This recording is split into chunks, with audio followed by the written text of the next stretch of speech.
how do vaccines work to protect us? And what are the different approaches that we are hearing about now for vaccines? Hello and welcome to Science in 5. I'm Vismita Gupta-Smith, and this is WHO's Conversations in Science. Explaining this and more today is WHO's Dr. Catherine O'Brien. Welcome, Kate. Thank you so much. Kate, explain to me how vaccines work with our body to protect us.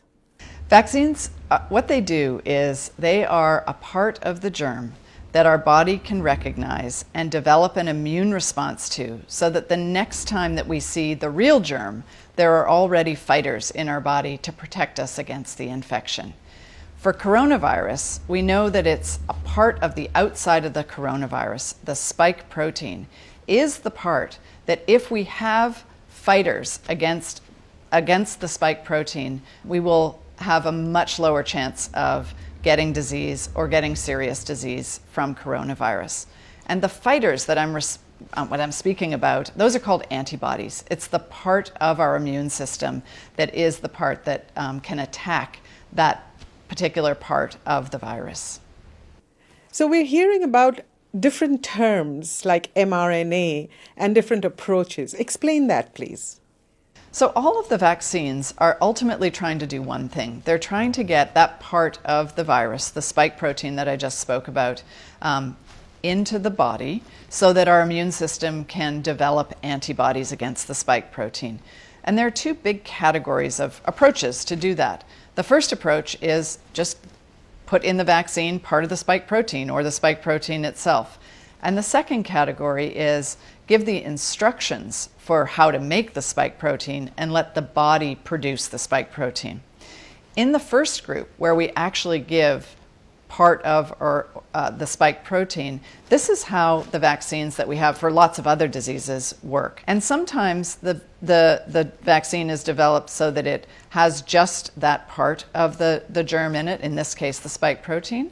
And in other cases, what is given is a highly weakened or even killed version of the virus that still has the spike protein on it. So there are different strategies within that first category of giving the spike protein. In all cases, it is so weakened, the particles that are given, that they don't cause disease in us. So you're not going to get disease from the vaccines that are given, even if it's a weakened part of the germ. This second category, where we're giving the instructions to the body on how to make the spike protein, this is a new strategy that's being used.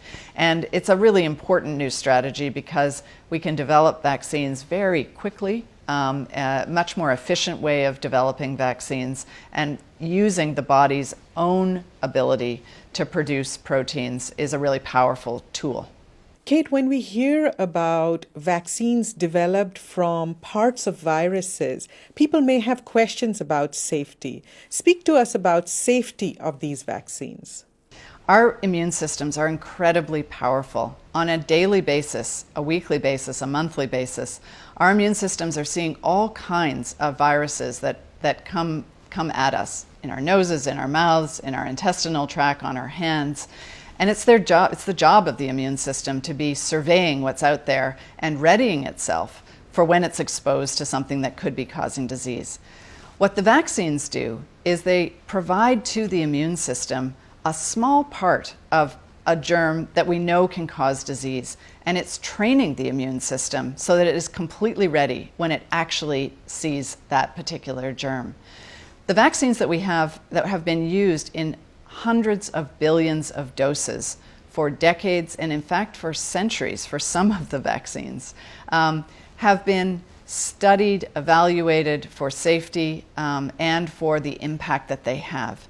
And we have a safety system for all vaccines that is constantly looking at the information about the performance of the vaccines and picking up any issue around safety that might arise in the future. So I think we can be really well assured that we have a very strong system in place to both look at safety, assure safety before a vaccine is authorized for use, and will continue to monitor safety even after it is deployed for widespread use. There you have it, Dr. Catherine O'Brien explaining how vaccines protect us. Remember, there is a lot of misinformation about vaccines out there. So please share this information with your loved ones, with your friends and your networks, and be the source of scientific, evidence-based information. Until next time then, stay safe, stay healthy, and stick with science.